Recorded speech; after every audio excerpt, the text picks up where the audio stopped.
Governor Punjab का वजीर आजम के बाद आर्मी चीफ को भी खत। आईनी फ्रेमवर्क पर अमल दरामद के लिए किरदार की अपील कर दी। वजीर आजम के नाम मरासले में वाज़ेह कर दिया।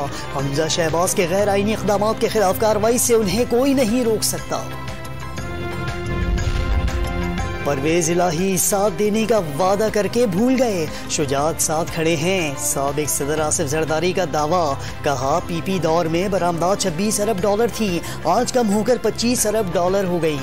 मुल्क चलाकर देखेंगे।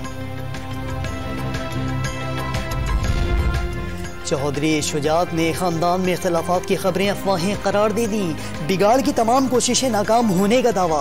तकरीब से खिताब में परवेज इलाही की आवाम से दिल में आवाम का दर्द रखने वाले इमरान खान का साथ देने की अपील।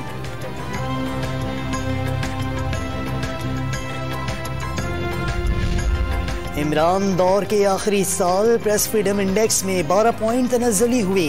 फ्रीडम पर प्रेडेटर का शर्मनाक खिताब मिला।